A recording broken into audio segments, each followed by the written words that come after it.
Hello friends, मैं हूं आपकी होस्ट वीना।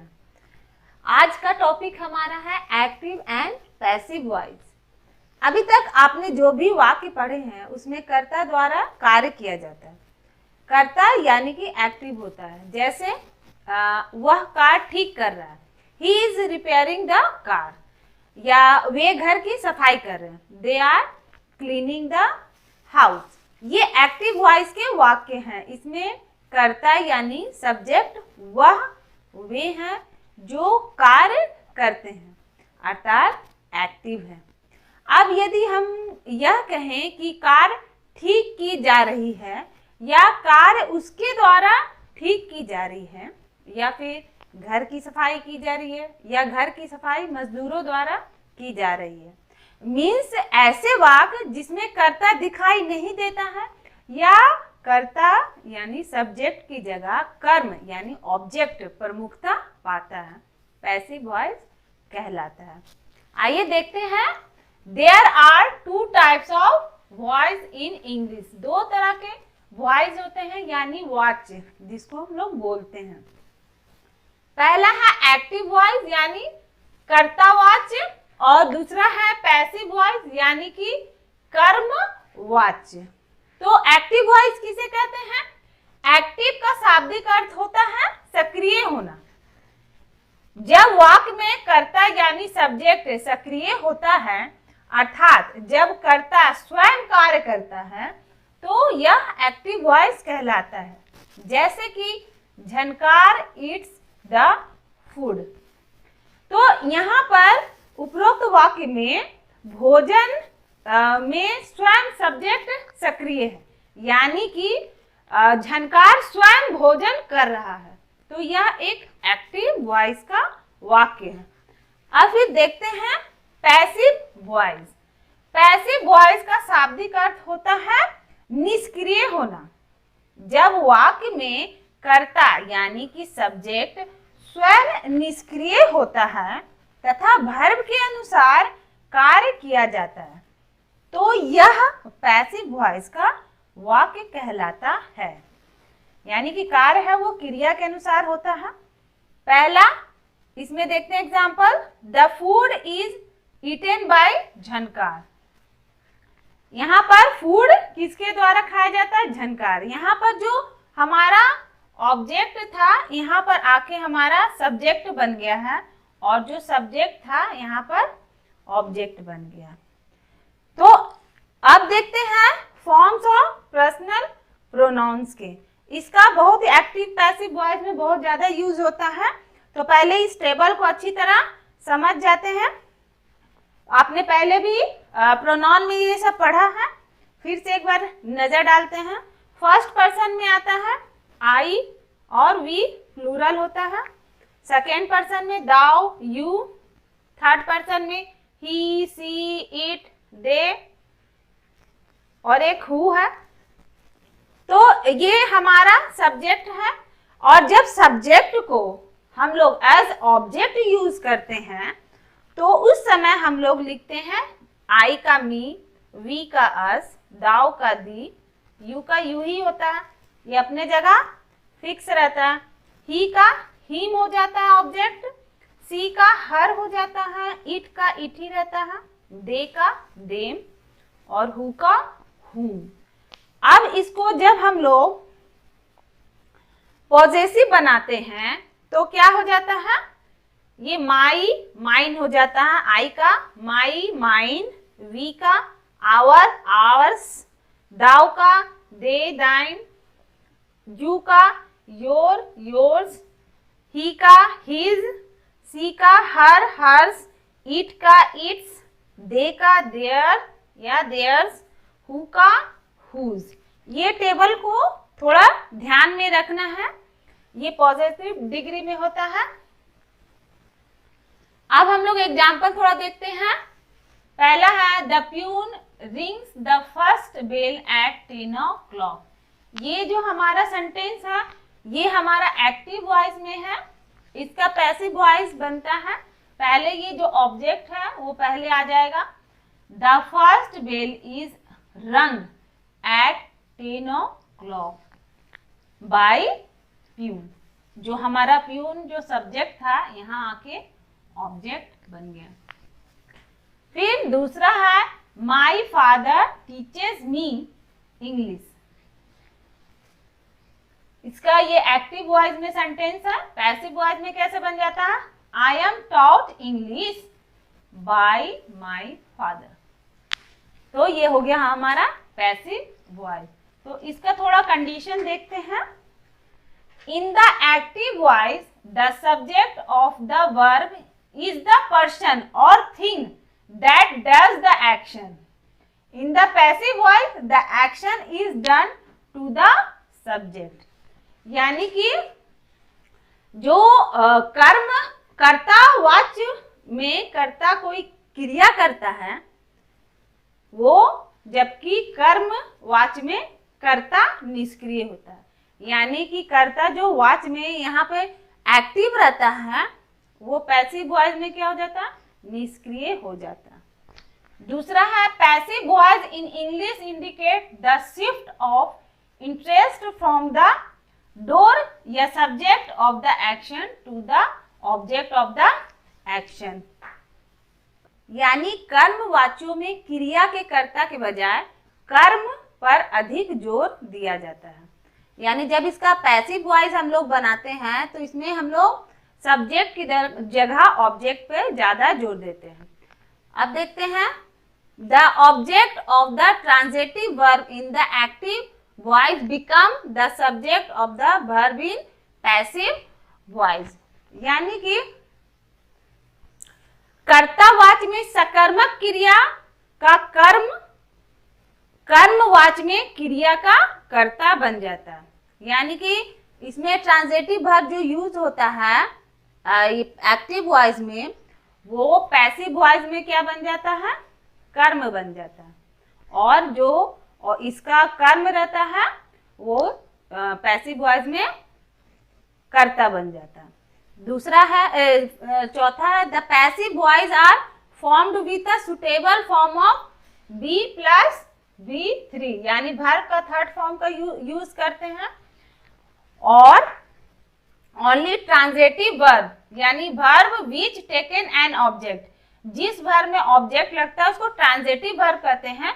वैसे verb he can be used in the passive voice में सिर्फ ट्रांजिटिव वर्ब का ही वाले जो सेंटेंस होते हैं उसी का ही हम लोग कर्मवाच्य में यूज करते हैं। उसके अलावा भी हम लोग कुछ ध्यान रखने वाली बात है active voice to passive voice में बदलते समय।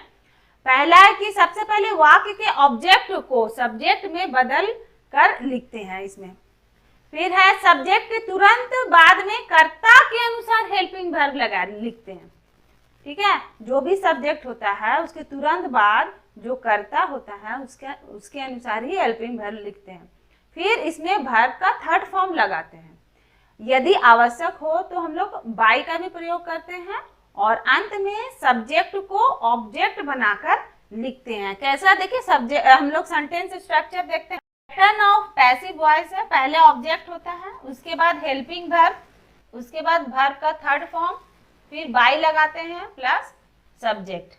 यानी कि जो जब हम लोग पैसिव वॉइस बनाते हैं एक्टिव से तो जो हमारा सब्जेक्ट के रूप में होता है वही ऑब्जेक्ट बन जाता है और हेल्पिंग वर्ब जो इसके अनुसार ही हम लोग लगाएंगे सुटेबल फॉर्म ऑफ बी, जो हम लोग पहले जो सब्जेक्ट बनाएंगे उसके अनुसार लगाएंगे। उसके बाद वर्ब का थर्ड फॉर्म का यूज करेंगे, उसके बाद बाय लगाएंगे, उसके बाद ये जो सब्जेक्ट है वो ऑब्जेक्ट के रूप में जो हम लोग लिखते हैं। सब्जेक्ट जो हमारा ऑब्जेक्ट के रूप में जो पहले था वो आ गया। उसके बाद हम लोग स्टार्ट करते हैं। पहला है pattern of passive voice. Present tense में हम लोग कैसे बनाएंगे? आपने टेंस पढ़ा ही है और बहुत सारे आपको नॉलेज होगी। तो आइए स्टार्ट करते हैं हम लोग प्रेजेंट टेंस से। तो पहला हमारा प्रेजेंट इंडेफिनिट टेंस। तो प्रेजेंट इंडेफिनिट में आप जानते हैं वाक्य के अंत में ता ते ती लगा रहता है। तो अगर हम उसके सेंटेंस को एक्टिव से पैसिव में बनाएंगे तो हमारा सेंटेंस स्ट्रक्चर क्या होगा? पहला ऑब्जेक्ट आएगा, उसके बाद इज एम आर आएगा इसके अनुसार, फिर वर्ब का थर्ड फॉर्म आएगा, फिर बाय, उसके बाद फिर सब्जेक्ट आएगा। एग्जाम्पल से समझते हैं। यहाँ असर्टिव सेंटेंस है, नेगेटिव सेंटेंस है, उसके बाद इंटेरोगेटिव सेंटेंस है। तीनों तरह के सेंटेंस द्वारा समझाया गया है। पहला है राम ईट्स द फूड, यानी कि राम खाना खाता है। अब इसको हम लोग को, ये एक्टिव वॉइस है, अब इसको पैसिव वॉइस में बनाना है। तो यहाँ पर हमारा, यहाँ ऑब्जेक्ट ये है, ये सब्जेक्ट है, ये वर्ब है। अब पैसिव में बनाएंगे तो हमारा ऑब्जेक्ट सब्जेक्ट बन जाएगा। तो द फूड, फूड के साथ इज लगाएंगे, फूड इज, और ईट को ईटेन हो जाएगा third form. The food is eaten by subject, object आ गया Ram. The food is eaten by Ram. अब इसका नेगेटिव सेंटेंस देखते हैं। Ram does not eat the food, Ram भोजन नहीं करता है। इसका हम पैसिव बनाते हैं तो पहले फूड आ जाएगा ऑब्जेक्ट के रूप में। The food is not eaten by Ram. अब इंटेरोगेटिव सेंटेंस में देखते हैं। Does Ram eat the food, क्या राम भोजन खाता है? तो पहले आएगा फूड। तो फूड आने के पहले हम लोग, चूंकि ये इंटेरोगेटिव है इसलिए पहले हेल्पिंग वर्ब प्रयोग करेंगे। तो फूड के साथ इज लगाया था हम लोगों ने, तो इज आ जाएगा, is the food eaten by Ram. एक और एग्जांपल है,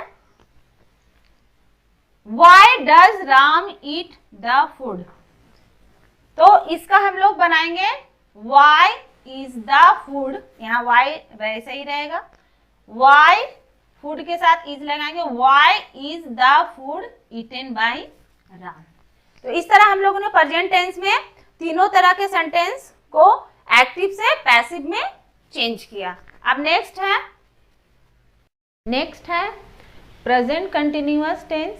अब इसके सेंटेंस एक्टिव से पैसिव कैसे बनाएंगे, तो पहले सेंटेंस स्ट्रक्चर देखते हैं। सबसे पहले ऑब्जेक्ट आएगा, इज एम आर आएगा, उसके बाद उसमें बीइंग ऐड करेंगे, फिर वर्ब का थर्ड फॉर्म लगेगा, बाई उसके बाद, और subject.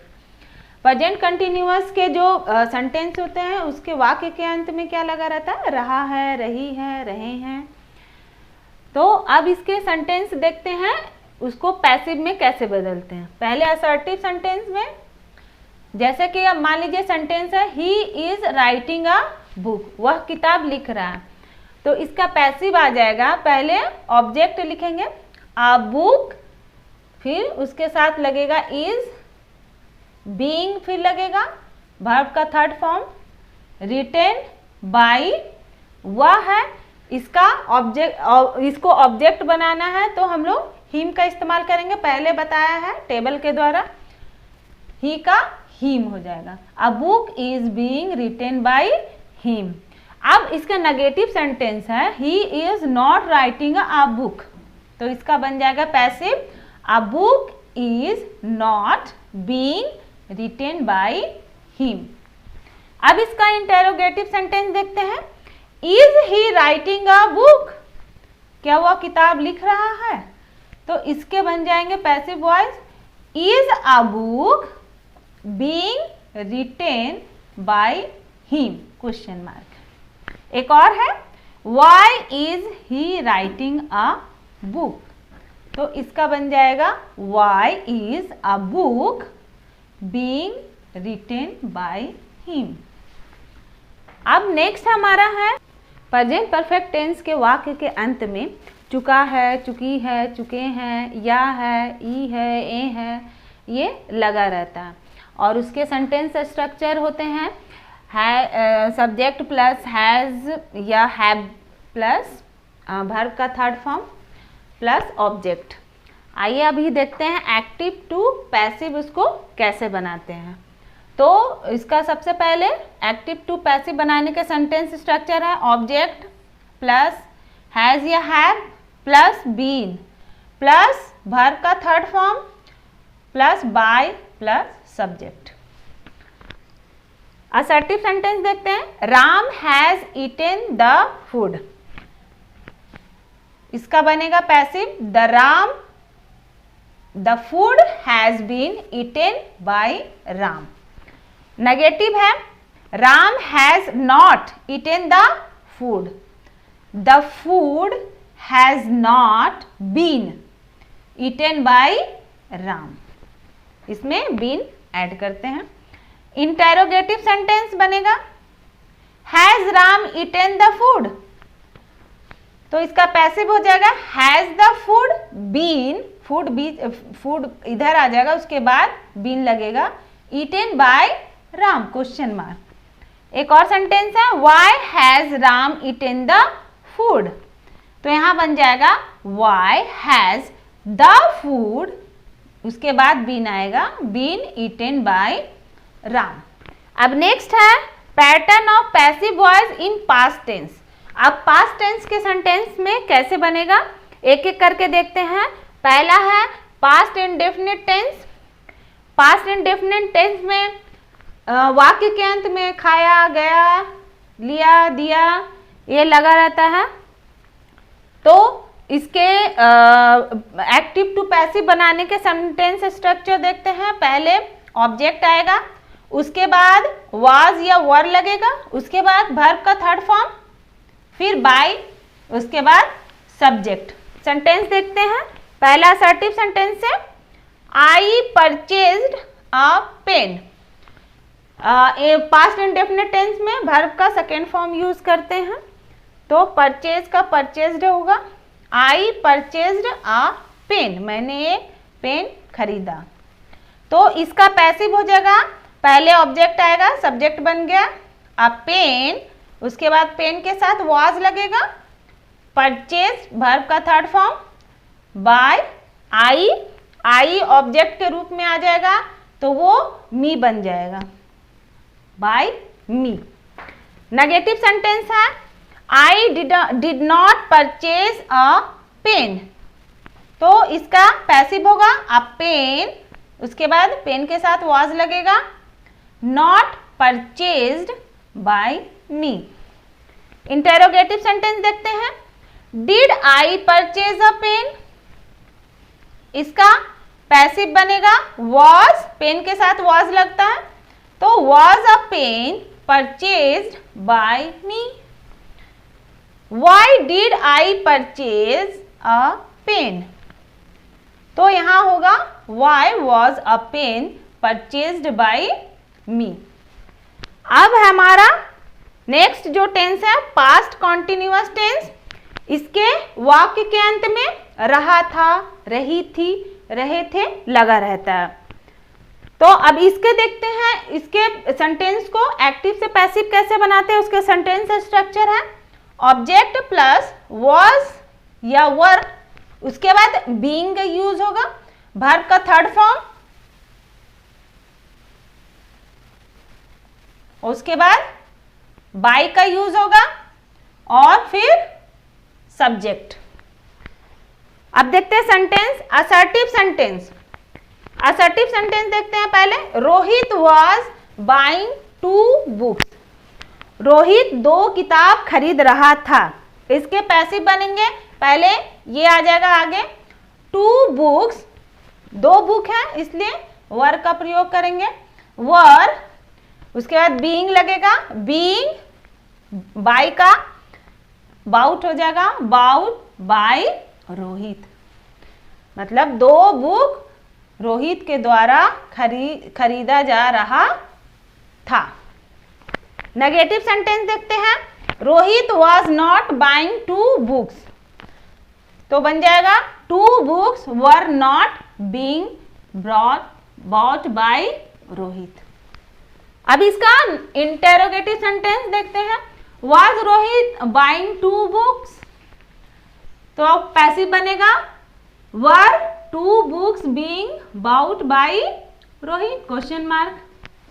Why was Rohit buying 2 books, तो बनेगा why were 2 books being bought by Rohit. यहाँ 2 बुक है इसके हिसाब से यहाँ पर हमारा वर का प्रयोग, हेल्पिंग वर्ब का प्रयोग किया गया है। अब हमारा नेक्स्ट जो है पास्ट परफेक्ट टेंस, इसके वाक्य के अंत में चुका था, चुकी थी, चुके थे ये लगा रहता है, तो इसका पैसिव वॉइस का सेंटेंस स्ट्रक्चर ऐसा होगा। पास्ट परफेक्ट का passive voice object plus had been plus verb का थर्ड फॉर्म, उसके बाद बाय, फिर सब्जेक्ट। अब इसके सेंटेंस देखते हैं। असर्टिव, सबसे पहले असर्टिव सेंटेंस होगा I had washed the cloth, मैं कपड़ा धो चुका हूं। तो इसका बन जाएगा पहले क्लोथ पहले आ जाएगा, ऑब्जेक्ट सब्जेक्ट बनेगा द क्लोथ्स, फिर हैड बीन लगेगा, हैड बीन, वर्ब का third form washed by me, I का मी। फिर negative I had not washed the clothes, तो होगा the clothes had not been, not बीच में आ जाएगा, washed by me. Interrogative sentence देखते हैं। Had I washed the clothes, तो इसका बनेगा had the clothes been washed by me. Cloth के बाद इधर क्लोथ्स के बाद बीन आएगा। उसके बाद नेक्स्ट है why had I washed the clothes, तो यहाँ आ जाएगा why had the clothes been washed by me. अब नेक्स्ट हमारा है pattern of passive voice in future tense. Future tense में कैसे होगा पैसिव वॉइस, उसके पैटर्न देखते हैं। सबसे पहला फ्यूचर इंडेफिनिट टेंस में ऑब्जेक्ट आएगा सबसे पहले, फिर विल शैल, उसके साथ बी, फिर वर्ब का थर्ड फॉर्म बाय, उसके बाद सब्जेक्ट का प्रयोग होगा। असर्टिव सेंटेंस से देखते हैं। सेंटेंस है John will kill a dog, John एक कुत्ता मारेगा, तो इसका बन जाएगा हमारा पैसिव वॉइस, पहला डॉग आ जाएगा। अ डॉग, डॉग के साथ विल लगाएंगे, फिर बी लगेगा, विल बी, वर्ब का थर्ड फॉर्म, किल का किल्ड हो जाएगा, killed by John. Negative sentence John will not kill a dog, a dog will not आएगा, उसके बाद बी का प्रयोग करेंगे, killed by John. Interrogative sentence देखते हैं। Will John kill a dog, तो इसका बनेगा will a dog be killed by John. Dog के बाद बी का प्रयोग करेंगे यहाँ पे। नेक्स्ट है why will John kill a dog, इसका बनेगा why will a dog killed by John. Next जो हमारा है वो है future perfect tense. Future perfect tense में पैसिव वॉइस के सेंटेंस स्ट्रक्चर होंगे ऑब्जेक्ट, उसके बाद विल है या शैल है, उसके बाद प्लस बीन प्लस वर्ब का third form plus by plus subject. Assertive sentence से देखते हैं। असर्टिव सेंटेंस है Ram will have eaten the food, मतलब राम खाना खा चुकेगा, तो इसका पैसिव बनेगा the food will have been, उसके बाद eaten by Ram, means food Ram के द्वारा खाया जाएगा। नेगेटिव सेंटेंस है Ram will not have eaten the food, the food will not have been eaten by Ram, not यहाँ बीच में आ जाएगा। फिर interrogative sentence will Ram have eaten the food, तो पहले विल आ जाएगा, फूड के साथ लगेगा, will the food have been eaten by Ram. और एक और देखते हैं इसका interrogative sentence why will Ram have eaten the food, तो यहाँ आ जाएगा पहले वाई, फूड के साथ विल, तो आगे आ जाएगा will the food have been eaten by Ram. तो इस प्रकार हम लोगों ने पूरे टेंस में देखा एक्टिव से पैसिव वॉइस कैसे सेंटेंस को चेंज करते हैं।